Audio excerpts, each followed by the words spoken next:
Assalamualaikum warahmatullahi wabarakatuh. Alhamdulillah rabbil alamin. Alhamdulillahilladzi mala'a quluba awliyaihi bi mahabbatihi wa ikhtasa arwahahum bi syuhudi 'azamatihi wa hayya asraruhum li hamli aba'i ma'rifatihi. Allahumma shalli ala sayyidina Muhammadin نبيك صلى الله عليه محمد عبدك ونبيك ورسولك النبي الأمي وعلى آله وصحبه وسلم تسليما بقدر عظمة ذاتك في كل وقت وحين أما بعد. Alhamdulillah para jamaah, para hadirin hadirat, kula panjenengan tasik ditadharaken saged ngaos ihya malih saged silaturahim malih kalian Imam Al-Ghazali, silaturahim secara ilmu, secara wasilah intelektual. Mungkin ilmu kita manfaat, mungkin Allah paling ridho dan rahmatipun, amin Allahumma amin. Melajengaken halaman 196 di baris keempat, tidak masalah nih.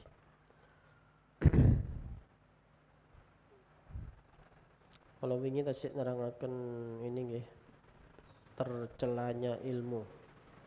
Kenapa kok ilmu itu bisa tercela, dipaidu? Bismillahirrahmanirrahim. Qala al-mu'allif rahimallahu ta'ala wa nafa'na bihi wa bi ulumihi fid dharaini amin ya rabbal alamin. As-salisu kang kaping nomor kaping 3 iku al-khaudu ngerembuk, menekuni niki fi ilmin ing dalam ilmu la yastafidul khaidu kang orang ngalap faedah, la yastafidu kang orang ngalap faedah sapa wong kang al khaidu ngerembuk fihi ing dalam ilmu. Dari sisi yang ketiga adalah karena orang yang menekuni ilmu itu tidak mendapatkan faedah apa-apa. Kalau kemarin kan ada mudorotnya, ada dampak negatifnya bagi orang yang menekuni ilmu itu. Yang ketiga ini mungkin tidak ada mudorotnya, mungkin tidak ada sisi negatifnya, tapi tidak ada manfaatnya. Kalau nggak ada manfaatnya ya sama saja kan, buat apa menekuni bidang itu.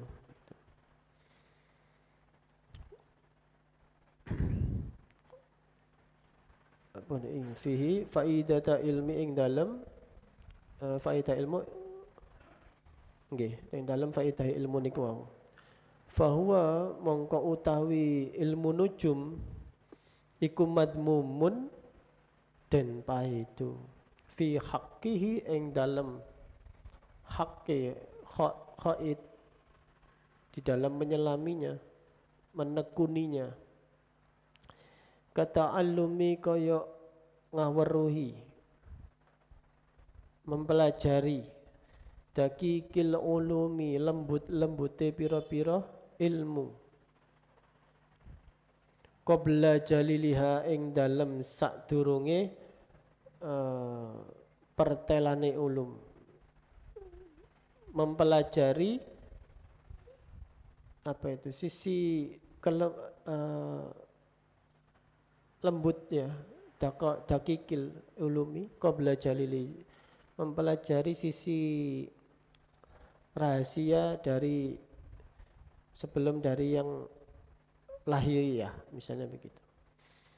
Mempelajari yang lembut sebelum qabla jaliliha, sebelum yang kasar, misalnya itu maknanya. Wa khaffi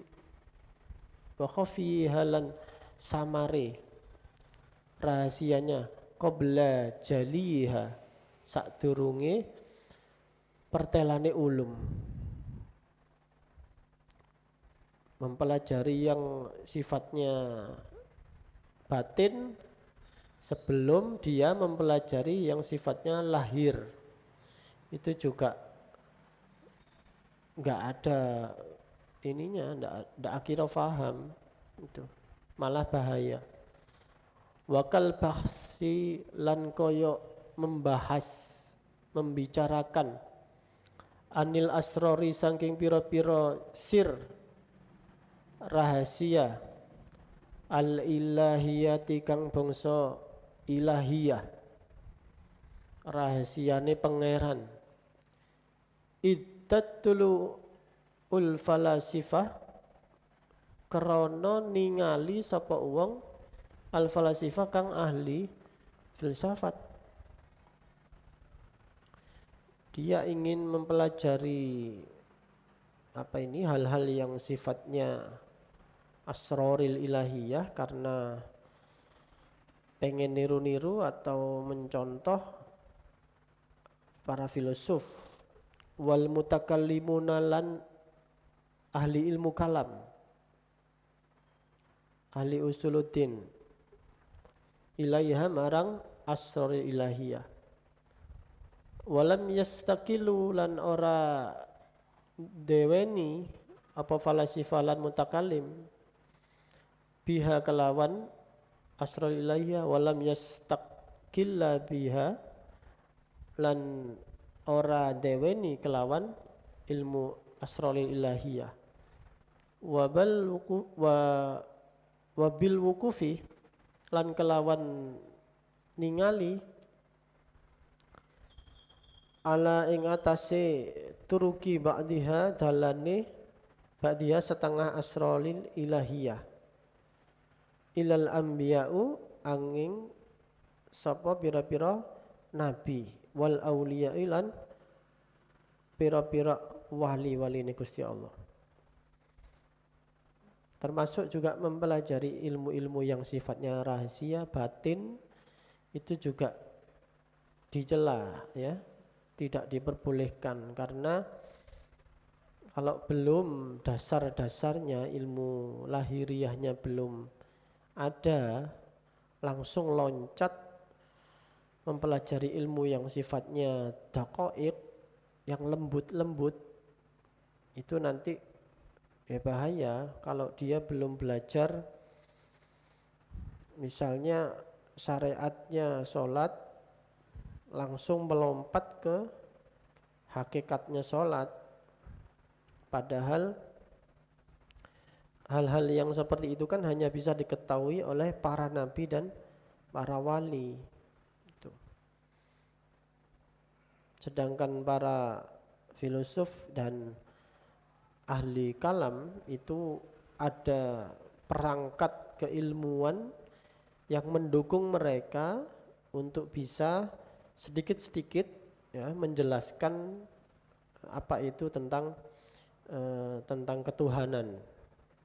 Nah, kalau untuk orang awam yang tidak punya dasar seperangkat ilmu yang mumpuni, tentu sangat berbahaya kalau belajar itu langsung melompat, ya. Masa sebelum beres ilmu fikihnya tentang syarat sahnya wudu dan sholat, sudah langsung lompat pada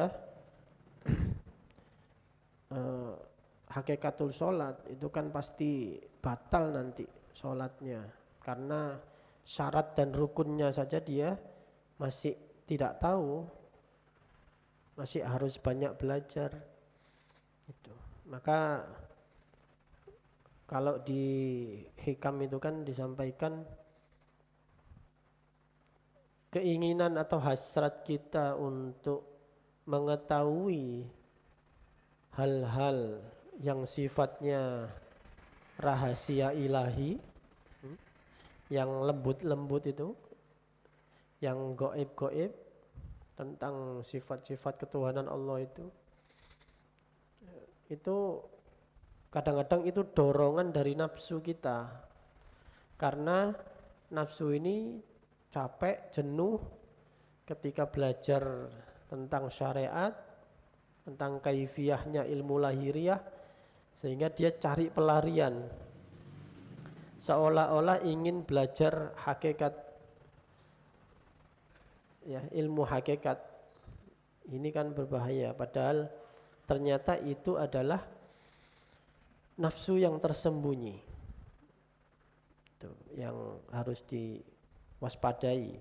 Maka kata Syekh Ibnu Athaillah As-Sakandari, lebih baik kamu mempelajari, menyelidiki aib-aib dirimu sendiri, bahwa hati kita itu masih kotor, ya, akhlak kita ini masih belum sepenuhnya bagus, kita ini kadang-kadang masih riya, masih ujub. Lebih baik mempelajari itu, menyelidiki itu, membaguskan itu, daripada harus berharap bisa tahu tentang hal-hal yang sifatnya hakiki, hakikat. Itu bisa bahaya. Fayajibu mongko wajib apa kafun nasi nyegah ing menungso anil bahsi saking membahas, membicarakan anha saking asroril ilahiyah. Maka menging pada orang-orang yang memang belum, istilahnya masih awam tentang agama, untuk jangan langsung melompat pada hal-hal seperti itu. Ini juga tidak ada faedahnya, karena dia masih harus belajar tentang syariatnya dulu. Waradduhum lan balekaken, lembalekake apa ing nas ing menungso ila ma nataqa bihi, ila marang barang kang nataqa ngucapake bihi kelawan ing asrori ilahiyah apa asyar'u nggih menika syarak. Fa fi dzalika mongko iku ing dalem mengkono-mengkono manataka utawi mukniun perkara kang marmake ati lil muwafaqi marang wong kang diparingi pitulung, mengembalikan pada dalil-dalil syarak yang sudah jelas itu lebih baik, lebih aman daripada harus disampaikan pada orang yang masih awam itu tadi.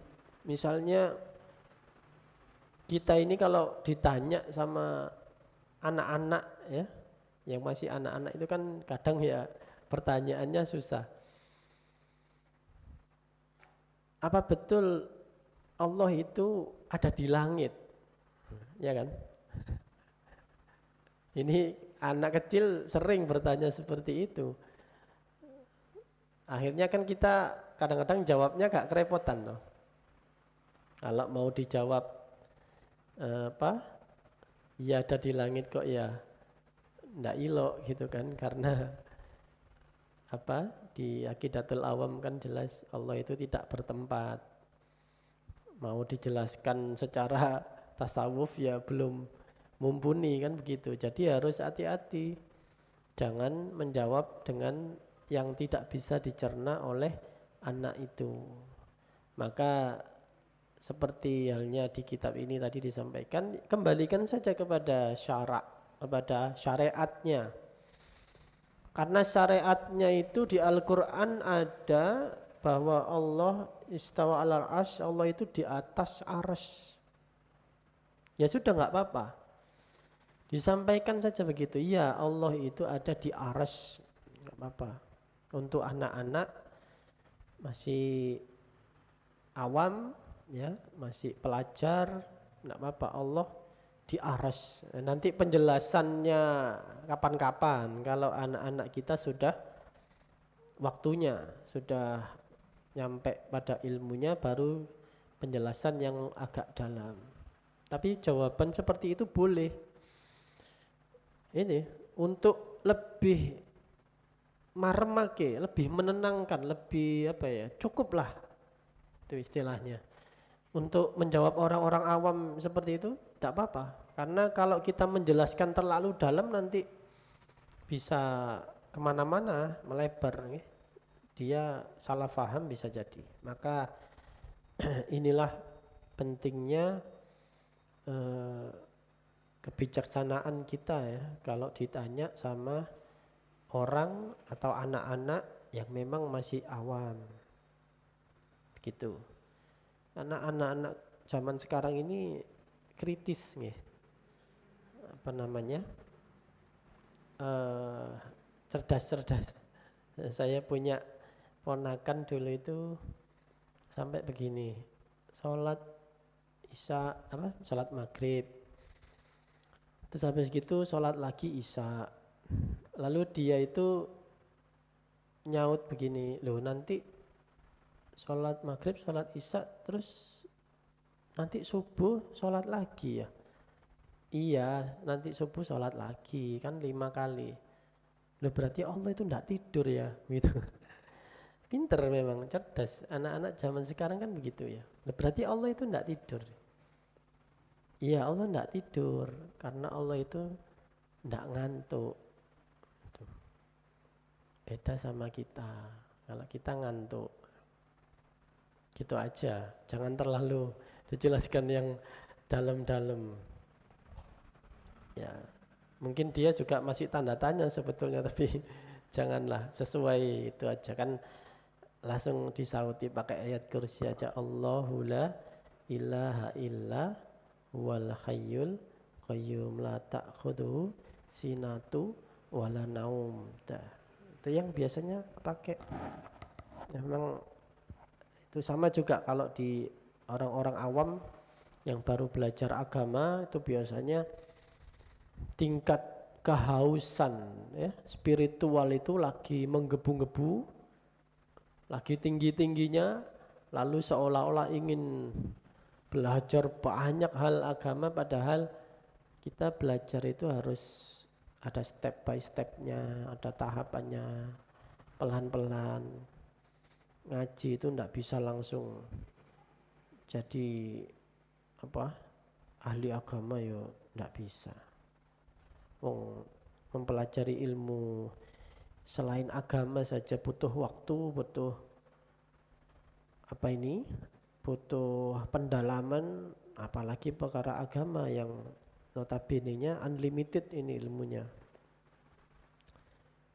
Bismillahirrahmanirrahim. Fakam mongko utawi pirang-pirang min syahsin bayani awa-awaan atau orang, khodo fil ulumi iku khodo seluruh fil ulumi apa sasi ing dalam pira-pira ilmu, wastadarra lan dadi melarati biha apa sasi ing sebab ilmu iku, walau lam lan lamun ora yakhud jero-jero ake apa ing ilmu fiha saksi ing dalam ulumi.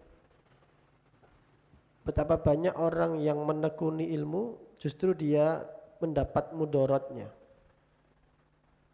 Lakana haluhu mongko yakti ono apa tingkahe haluhu tingkahe saksi iku ahsana luweh bagus fid dini ing dalam agama mimma ketimbang saking soro napa niki barang kang dadi ilaihi marang ma wala yungkaru lan ora bisa diingkari kaunuhu apa anane ilmu kaunu apa anane al ilmi apa ilmu iku doron memudoroti melarati liba dinasi marang setengahnya menungso.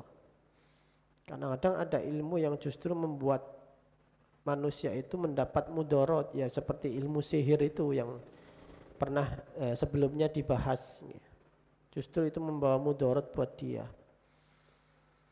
Kama yaduru lahmu kaya yento melarati allahmu apa daging atau iri manuk wa anwa'u lan pira-pira wernane al halawai pira-pira manisan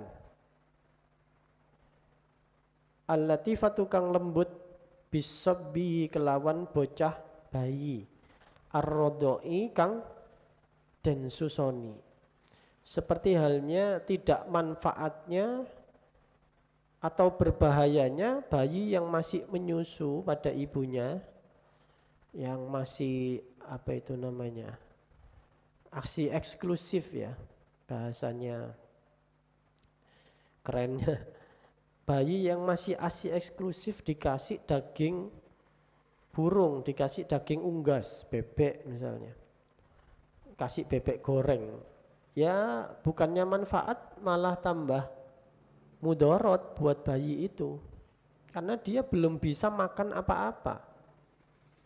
Ini contohnya orang yang masih awam, orang yang atau seperti anak kecil tadi ya yang ingin tahu hal-hal yang sifatnya gaib ya belum waktunya. Dia masih harus ASI eksklusif, masih minum susu, air susu ibunya. Jangan langsung dikasih nasi. Tapi kalau ada yang dari Madura itu kan biasanya umur 2 bulan itu sudah dikasih pisang. Terus didulang gedang. Orang-orang Madura itu. Jadi ini cek tahes katanya. Wah. Balrubal balik pira-pirang utawi wong balruba balik pirang-pirang saksi utawi wong suwiji-wiji yanfa'uhu iku yanfa'uhu manfaati ing saksi al jahlu apa bodoh bibadil umuri kelawan sebagian pira-pira urusan. Kadang-kadang justru ada manfaatnya kita ndak tahu sesuatu itu. Kalau tahu malah ndak bagus. Misalnya kita ini ndak tahu tentang perkelenian perkelenian apa itu tentang kelenik misalnya dunia jin, dunia alam gaib itu kan kita nggak ahli dalam hal itu ya manfaatnya apa yang penting kan mengimani halal gaib itu ada gitu aja tapi kalau sampai jelimet menekuni kayak Ki Joko Bodo itu ya akhirnya yang taubat kan tahu bahwa ya nggak ada manfaatnya sehingga kita bodoh dalam hal itu tidak tahu dalam fun atau ilmu itu nggak masalah justru manfaat kita nggak tahu itu kalau kita tahu hal seperti itu malah ya jadi dukun juga akhirnya malah sholatnya terbengkelai ya ngajinya ndak mau ngaji keliling mlebu metu hutan gua ndolek barang misalnya gitu nih ya kan nggak ada manfaatnya justru karena kita ndak tahu hal-hal seperti itu manfaat atau misalnya kita ndak tahu tentang hal-hal yang membuat kita itu bisa terjerumus pada maksiat misalnya ndak tahu tentang dunia hiburan malam Nggak tahu apa itu bar, apa itu diskotik, nggak tahu. Tapi justru karena kita nggak tahu hal-hal seperti itu, kita nggak pernah memikirkan, akhirnya ya manfaat. Kita jadi nggak pengen tahu, juga nggak terjerumus ke sana. Kata sebagian ulama, kalau kita ingin lepas dari maksiat itu, caranya adalah salah satu kiatnya, tipsnya adalah jangan dipikirkan maksiat itu. Jangan sampai maksiat itu terlintas di pikiran kita. Insya Allah kita bisa terlepas dari maksiat itu. Misalnya orang kebiasaan minum-minuman, minum-minuman keras misalnya. Ya sulit sekali, apalagi lingkungannya begitu. Dia harus lepas dari lingkungannya, dan bagaimana caranya minuman itu harus tidak terlintas di pikirannya. Gimana pun caranya. Atau zina dan sebagainya. Jadi jangan sampai dipikirkan, jangan sampai terlintas di pikiran. Makanya tidak tahu pada hal tertentu, itu yanfa'ul jahlu bi ba'dil umur, ada manfaatnya pada hal tertentu. Kita tidak tahu tentang maksiat, tidak tahu tentang kelenik-kelenik tadi, sehingga kita juga nggak ngurusi ono apa nggak ngereken. Pokoknya ngaji, sholat, ya, fokus pada ibadah, pada mempertebal iman, itu jauh lebih manfaat. Jalan perjuangan masih banyak, ngapain ngurusi yang enggak manfaat. Begitu kurang lebihnya. Bismillahirrahmanirrahim. Falaqad hukiya mongko yakti teman-teman den ceritaake hikayat anna ba'dun nasi apa setuhune ba'da setengah pira-piraan nasi menungso iku saka wadul ila tabibi marang dokter tabib akma imraatihi ing gabuke nggih apa niki nggih mandul imraatihi gabuke imraatihi bojone. Ada orang yang konsultasi pada dokter tentang istrinya yang mandul. Wa annaha lan satuhune imraati iku la talidu ora bisa manak sapa imraat. Istrinya tidak bisa hamil, mandul. Fa mongko demek sapa at-tabibu dokter iku mau ing nabdoha otot tangane di periksa melalui nadinya oleh dokter itu si istrinya. Wa qala lan dawuh sapa dokter la hajata ora ono kebutuhan la hajata lagi kebutuhan iku maujud marang sira. Tidak ada artinya, begitu. Tidak ada efeknya ila dawai marang tambanane. Ditambani itu enggak ngefek. Mau diobati apanya setelah diperiksa. Alwiladati duweni anak. Marang tambani supaya duweni anak. Fa innaki mongko setuhune sira wong wedok niku mau ibu istrinya si suami itu fa innaki satamutina iku bakal mati segera mati nggih. Kamu segera akan mati ila arba'ina yauman marang 40 apa dina. Tidak ada gunanya saya obati kata dokternya karena dalam 40 hari lagi kamu itu akan mati. Nah ini vonis dokter. Waqad dalla mongko teman-teman nuduhake menunjukkan annabdu apa kedutane tangan denyut nadinya alaihi ing atase maut. Fastash'arat mongko krasa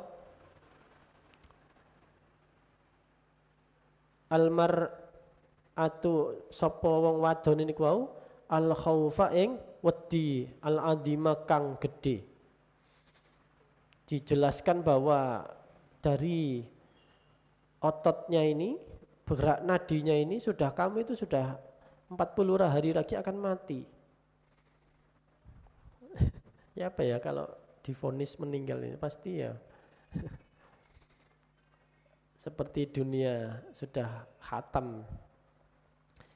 Watana ghosolan seret alaiha ing atase mar'ah aisuha apa uripe mar'ah menjadi susah ya.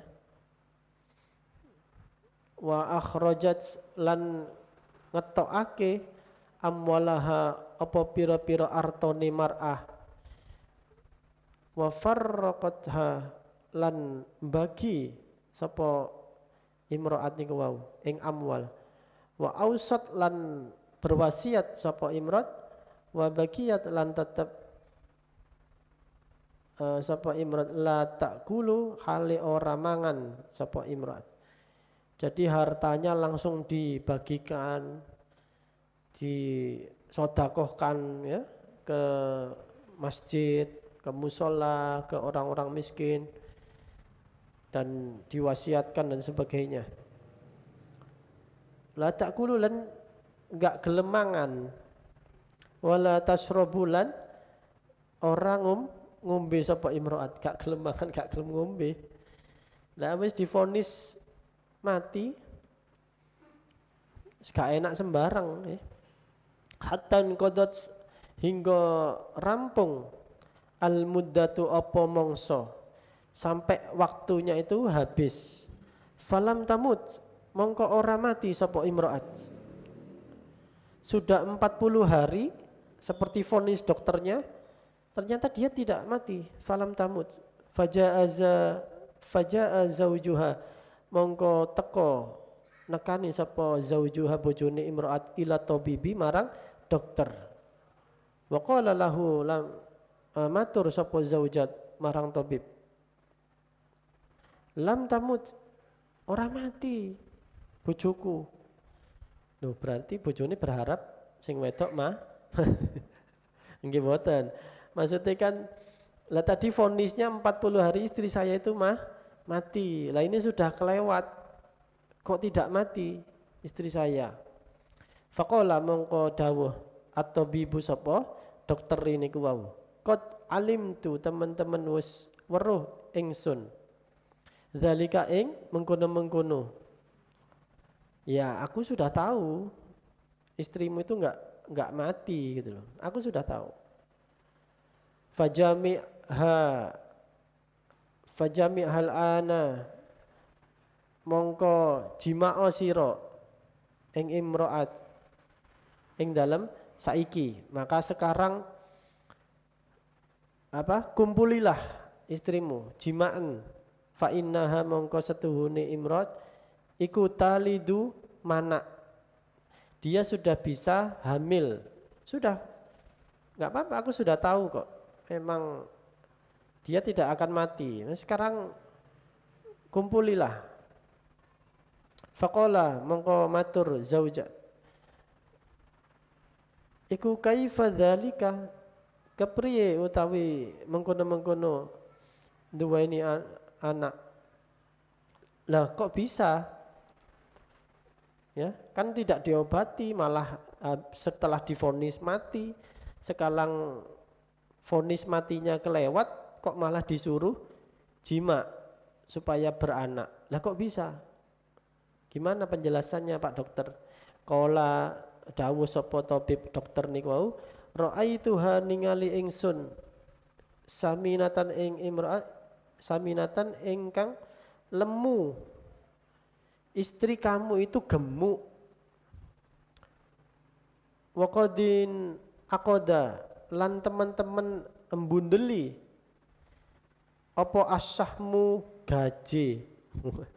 Aki gaji napa niku lemak karena istri kamu itu obesitas nggih, banyak lemaknya ala fami ing atase cangkeme rohimiha rahimnya imro'at apa ya telanaane rahimnya, karena rahimnya itu ditutupi dipenuhi oleh lemak, makanya susah hamil itu loh, obesitas. Fa'alim tu mongko ningali sira ketahuilah annaha ing setuhune imro'at wong wedok niku iku la tahzilu ora bisa kuru illa khaufil mauti angin kelawan wedi mati. Dia tidak akan bisa disuruh diet kalau gak diweden-wedeni mati. Jadi ada metode baru untuk bikin kita kurus adalah takut mati, diweden-wedeni mati. Engko lak paling gak enak mangan, gak enak ngombe, akhirnya kurus. Lek wis kurus, lemak gajinya hilang, sudah, maka fajami'ha, jimaan bojomu. Bismillahirrahmanirrahim. Fakhawaftuha mongko medeni ingsun ing imro'at, aku menakut-nakuti istrimu, bidzalika kelawan mengkono-mengkono maut. Memang sengaja tak vonis mati ku mau. Tapi hartanya wis kadung entek nggih. Hatta hazalat sehingga kuru sapa imro'at, wazalal mani' lan ilang opo mani' penghalang, apa iki? Perkara kang nyegah ya, mani itu penghalang. Yang nggih istilahnya yang sing nyegah. Minal wiladati kang saking babaran, yang sudah tidak ada yang menghalangi untuk bisa hamil. Minal wilada fahada mongko utawi iki yunabbihuka madakatu ngilangake alastish'ari khatari ing sira ing atase nuprih meruhake kuatir kepada kekhawatiran ba'dil ulumi setengah pira-pira ilmu. Bahkan dalam kasus ini memberikan rasa khawatir, memberikan rasa ketakutan itu adalah sebagian dari ilmu. Jadi trik ya, dari dokter itu bukan niat ngeprank.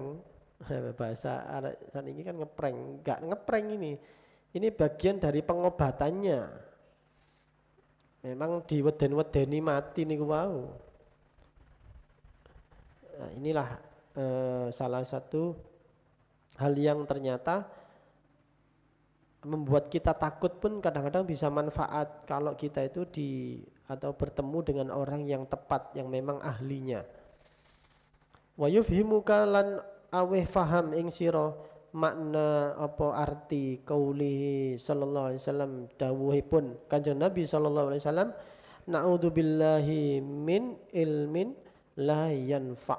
Ini kan terkenal nggih doa na'udzubillahi min ilmin la yanfa. Kami berlindung kepada Allah dari ilmu yang tidak manfaat. Wa qalbi la yakhsha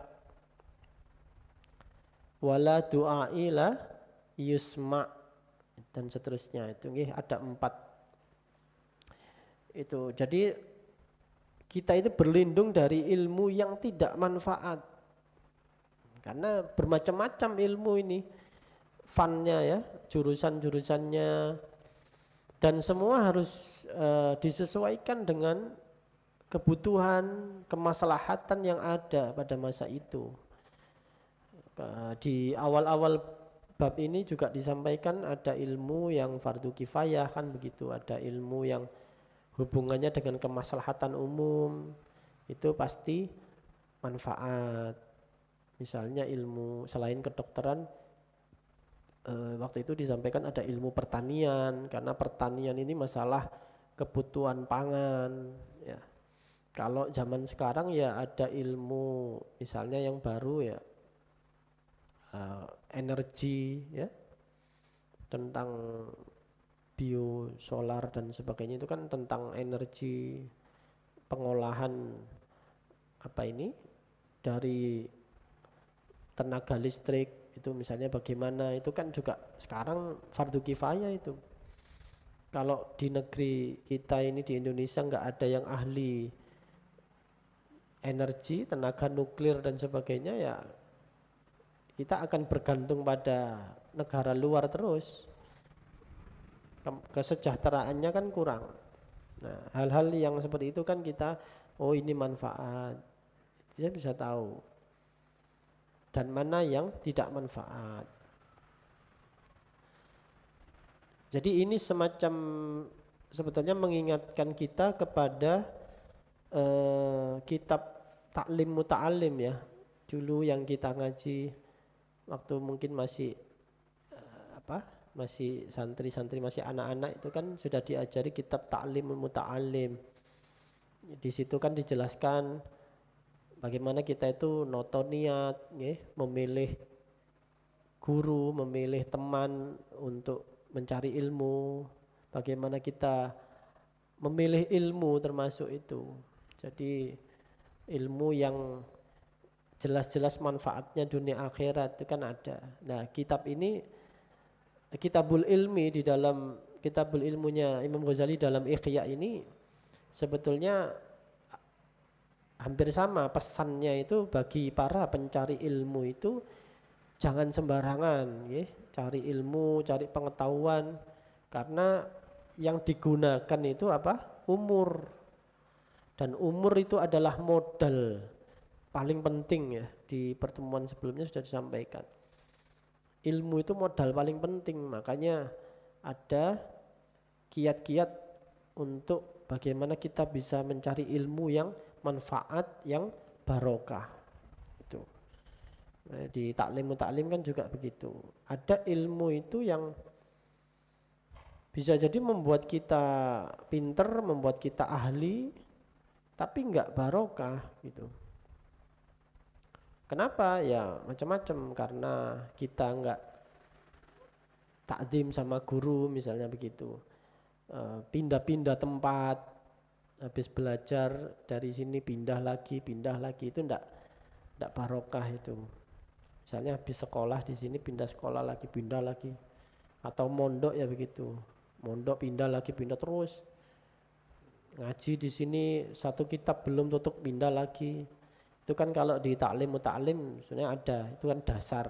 Ya mungkin Imam Ghazali di dalam Kitabul Ilmi di Ihya ini di lebih advance gitu ya, lebih dalam mengupasnya.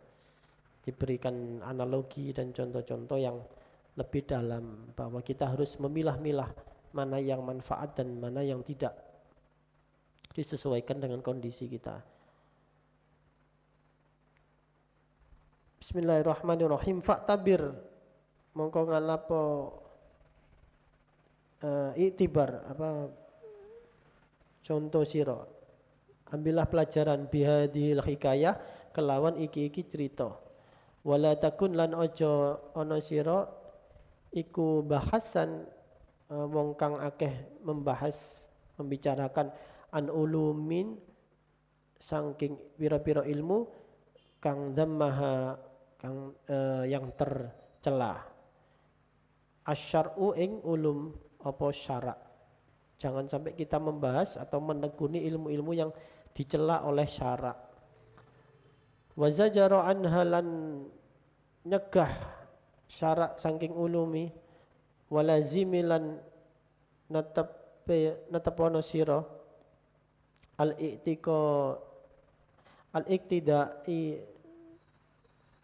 al-iktidai bis sahabati radhiyallahu anhum, ing anut kelawan sahabat radhiyallahu anhum. Waqtasir ala ittibai sunnah, lan ngeringkes sira, berpeganglah ala ittibai sunnah, pada mengikuti sunnah-sunnah Kanjeng Nabi dan sahabatnya. Cara paling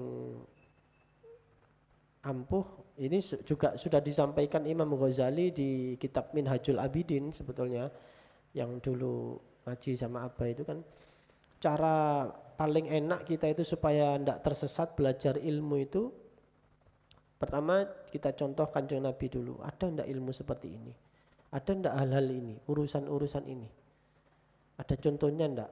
Kalau enggak ada, dicari di sahabat. Nanti di sahabat ndak ada, dicari lagi lebih turun ke tabi'in. Tabi'in ada ndak? Sampai ke para ulama-ulama generasi pertama begitu. Itu nanti kita lebih enak ya, gak gampang tersesat. Makanya belajar apa ini? Tarikh ya. Tarikh sejarah kehidupan para nabi, para sahabat, para ulama itu penting. Ada tarikhnya Kanjeng Nabi itu harus kita pelajari terus. Kalau sahabat itu ada kitab Hayatus Sahabah itu ya. Kemudian ada Khilyatul Aulia itu juga bagus. Jadi banyak di situ cerita-cerita. Kalau Khilyatul Aulia itu kitabnya besar, 4 jilid tuh kalau nggak salah. 4 jilid apa 3 jilid ya? Hayatus Sahabah mungkin masih ada. Qisasul Anbiya, kisah-kisah para nabi, itu kita bisa enak. Jadi kalau ada apa-apa itu ada panduannya ya. Mempelajari hikayat autobiografi para wali itu penting supaya kita tidak gampang tersesat, tidak gampang katut-katut, dan akhirnya iman kita tambah mantap. Bismillahirrahmanirrahim. Fasalamatu mongko utawi selamat fil ittibai iku fil ittibai tetep ing dalem anut, wal khataru lan utawi kuatir fil bakhsi iku tetep ing dalem bicara membahas anil asyai saking pira-pira perkara, wal istiqlali lan deweni, sehingga kita akan khawatir waspada pada hal-hal yang sifatnya itu nyempal ya, menyendiri, kok aneh, gak pernah ada di cerita-cerita Nabi dulu, gak ada ini di para sahabat, para tabiin kok ndak ada model-modelnya ilmu-ilmu seperti ini. Kita nggak jadi akhirnya selamat, fasalamat. Wala tuksiri lan ojo ngakeh-ngakeh sira alla jaja ing bangga napa niki madoni biro ika kelawan penemu sira wa kulika lan angen-angen sira, wa dalilika lan dalil-dalil sira, wa burhanika lan tegese burhani keterangan-keterangan sira, wa dalilika lan argumentasi dalil-dalil, wa burhanika keterangan sira, penjelasan sira, wa za'mika lan penyono sira. Ini abhasu anil asyai setuhune ingsun iku bicara ingsun saking pira-pira perkara li'rifaha supaya yen ta weruh ingsun ing asya alama hiya alaihi ing atase barang kang utawi asya iku alaihi tetep ing atase ma. Jangan juga berbangga-bangga terlalu pede ya dengan penemuan kita menemukan ilmu baru ya, ada dalil baru, pakai metode baru, jangan begitu kata Imam Ghazali. Sudahlah ittiba pada para nabi, para sahabat dan tabi'in saja. Ini satu tips dari Imam Ghazali supaya kita ini jangan istilahnya itu sok ya, sok-sokan itu loh. Jadi ojo mentang-mentang itu bisa dengan nalarnya ya, biroika dengan logikanya, dengan angen-angennya, dengan argumentasinya. Jangan begitu, jangan terlalu mengedepankan keilmuanmu, istilahnya begitu. Imam Ghazali ini contoh yang sangat bagus, yang sangat ideal, bahwa beliau itu kalau menyampaikan pendapat itu nggak langsung ini menurut saya, nah itu loh. Menurut pikiran saya, waduh ini susah itu ya. Jadi Imam Ghazali itu kalau kita baca kitab-kitabnya, misalnya ini ya Ihya, Minhajul Abidin dan lain-lain, selalu beliau itu diawali dengan kutipan Al-Quran, ayat-ayat dulu. Kan ini panduannya, panduan kita, Al-Quran dulu. Lalu beliau sampaikan hadis-hadis. Ya, seperti di kitab ini kan awal-awal ada. Seperti Fadilatul Ta'alim. Amal ayat, loh mesti kan. Amal ayat faqauluhu azza wa jalla. Pasti didahului dengan Quran. Nanti agak ke bawah, pasti hadis-hadis. Qala nabiyu, terus sampai hadis. Oh ini, kan. Wa qala ta'ala ini masih berapa ini? Masih wa qala ta'ala misalnya di halaman 51 itu. Wa ammal akhbaru, baru sesudah sahabat akhbar. Ya, hadis-hadis akhbar. Lalu setelah itu asar sahabat. Sesudah Al-Qur'an, akhbar, asar, baru nanti qaul ulama. Itu cara kerangka berpikir ya. Kita diajari kerangka berpikir, harus Quran dulu, hadis, lalu asar sahabat, qaul ulama, nah baru di bawahnya ini baru monggo pendapat kita sendiri. Menurut analisa kita, jangan langsung pendapat saya, waduh kemeluin dia. Menurut pikiran saya, analisa saya. Jadi itu, jangan sok ya. Dengan analogi kita, jangan. Bahkan sekelas Imam Ghazali masih seperti itu. Dan itulah kerangka berpikir yang bagus. Quran, hadis, akhbar, hadis, asar sahabat, dan qaul ulama. Bahkan kalau yang ustadz-ustadz mungkin di sini yang sering khutbah, nggak perlu susah-susah sebetulnya harus ngarang khutbah sendiri. Cukup itu aja. Qurannya apa, hadisnya apa, asar sahabatnya apa, qaul ulama, selesai sudah. Misalnya tema tentang sabar. Sabar itu di dalam Al-Quran apa? Dikutip. Sabar. Lalu hadis, Kanjeng Nabi dawuh tentang sabar itu apa? Hadis. Bawahnya asar sahabat. Sahabat berbicara pendapat tentang sabar itu apa? Sampaikan. Lalu terakhir qaul ulama, dari Syekh Abdul Qadir Jailani, Imam Ghazali, pendapat tentang itu udah bagus. Gak perlu harus pikirannya sendiri, belum tentu benar gitu loh. Ngapunten maksudnya. Ya, maksudnya Imam Ghazali aja selevel Imam Ghazali itu tawaduknya kayak begitu. Selalu didahului Quran, baru terakhir sampaikan hikayat-hikayat, baru sedikit nanti analisa beliau, pendapat beliau. Itu juga menunjukkan ketawaduannya kita, ya. Tawaduknya kita. Jangan kemelintis, mentang-mentang wis profesor misal begitu. Langsung pendapat saya ini, temuan saya. Wah.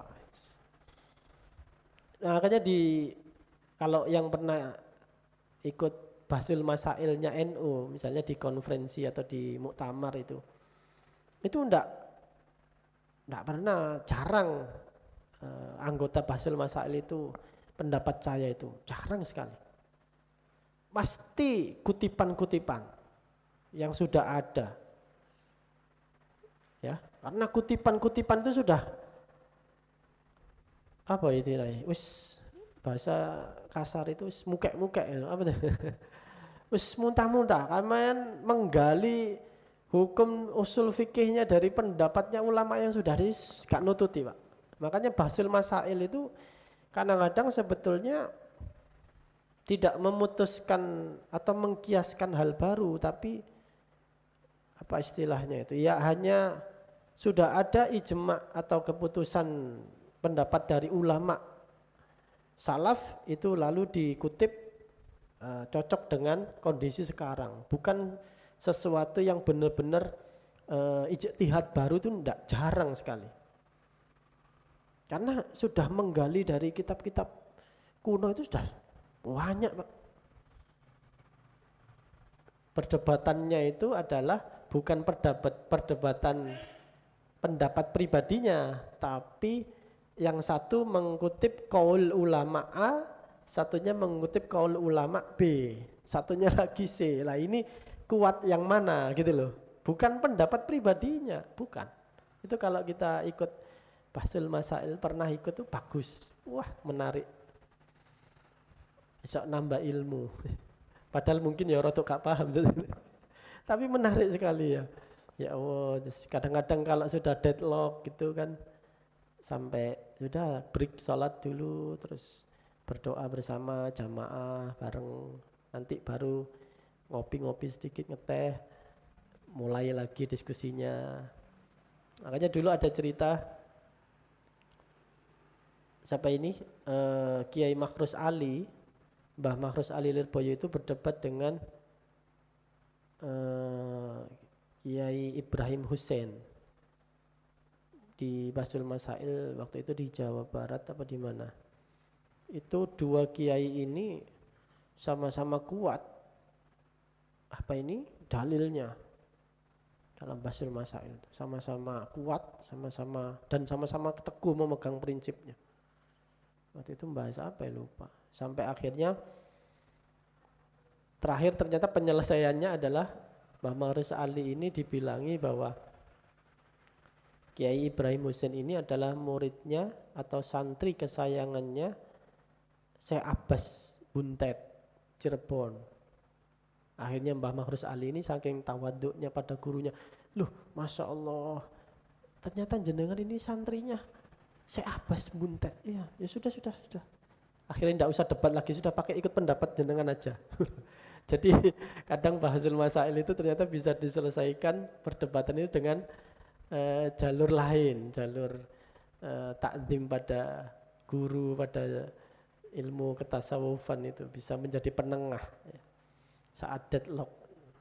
Itu kan artinya memang selalu mengutip Bahsul Masail itu juga mengutip pendapat-pendapat dari ittiba pada kaul yang sudah ada, bukan kok pendapatnya sendiri, itu jarang sekali. Maka di sini disampaikan jangan la tuksiril lajaja biro'ika, gak usah kemelinti, kata Imam Ghazali. Bismillahirrahmanirrahim. Fa ayyu dororin, mongko utawi endi mudarat kemelaratan fi tafakkuri ing dalam angan-angan fil ilmi ing dalam ilmu, fa innama ya'udu alaika min dararihi, mongko setune bener ingkang balik ya'udu balik alaika ing atase sira min dararihi, bayane kemelaratan mudaratnya ilmu itu iku aksaru luweh akeh. Jadi kemudorotan apapun yang kita hasilkan dari tafakkur angan-angan kita sendiri, pikiran kita sendiri di dalam suatu ilmu, itu nanti kalau ada mudorotnya itu balik ke kita, itu juga mudorotnya pasti akan balik dan lebih banyak. Misalnya yaitu ilmu sihir, dia inisiatif untuk buat ilmu sihir, menyihir orang, akhirnya ya nanti suatu saat pasti akan balik pada dirinya sendiri. Atau ilmu eksak juga begitu, ilmu yang bukan betul sihir atau nujum, misalnya kayak Einstein itu ya, Albert Einstein, salah satu manusia yang katanya paling jenius ya di dunia. Itu beliau menyampaikan bahwa saya itu menyesal ya, getun telah meneliti, menemukan cara menciptakan bom atom. Getun. Apa manfaatnya bom atom? Beliau akhirnya tahu, bukan sekedar tidak manfaat kata Einstein. Justru membumi hanguskan manusia, menghancurkan sebuah negara. Itu setelah peristiwa bom atom di mana? Hiroshima dan Nagasaki. Albert Einstein itu begitu, menyampaikan, saya menyesal betul. Tahu gitu saya belajar fisika itu tidak usah jauh-jauh sampai harus menemukan cara menciptakan bom. Karena justru itu ternyata membawa kerusakan, kehancuran bagi umat manusia. Padahal ilmu itu kata Einstein harus bermanfaat buat manusia. Padahal tidak Islam Pak, tidak ngaji tapi kalau pikirannya benar ya, logikanya ya benar juga. Jadi beliau itu sampai getun Pak, sampai menyesal setelah peristiwa Hiroshima dan Nagasaki itu. Duh, itu istilahnya, itu dosanya itu ada pada saya, istilahnya gitu. Dia juga dapat kiriman dosa karena dia yang menemukan bagaimana cara menciptakan bom atom, bom nuklir. Dan sekarang akhirnya itu semakin berkembang, ya akan dipakai terus. Suatu saat ini pasti akan tambah gak karu-karuan ini ilmu ngebom ini. Setelah diangen-angen, iya ya, untuk apa saya menciptakan bom? Istilahnya menemukan lalu menciptakan cara menciptakan bom itu. Manfaatnya apa? Tidak ada. Gak ada manfaatnya bom itu. Lek mercon aja, mercon aja ya mek jelem paling dinikmati ambune ngoten mau. Niku nek mercon lek bom apa manfaatnya? Enggak ada. Justru jelas-jelas mudaratnya. Sekecil apapun bom itu berbahaya. Maka Einstein itu menyesal betul setelah peristiwa Hiroshima dan Nagasaki itu. Itu dampaknya puluhan tahun bagi Jepang. Orang-orang banyak yang cacat, yang lahir bayi itu pasti dengan bayi yang cacat dan seterusnya. Dampaknya puluhan tahun. Saya kira itu nggih untuk ngaji malam ini, insya Allah dilajengaken minggu depan. Dapatnya memang sedikit-sedikit ya di ngaji Ihya ini, tidak bisa langsung banyak gitu, karena memang Imam Ghazali banyak menggunakan perumpamaan ya, pakai analogi, jadi kita harus menganalisanya begitu. Sesuatu yang sifatnya agak berat, butuh pendalaman, paling enak itu ya pakai analogi atau ibarat ya, ibarah pakai perumpamaan. Dan Imam Ghazali ini sering satu penjelasan pakai satu perumpamaan, seperti itu tadi yang diet tanpa pakai ditakut-takuti mati itu tadi. Itu kan bagus sekali analoginya.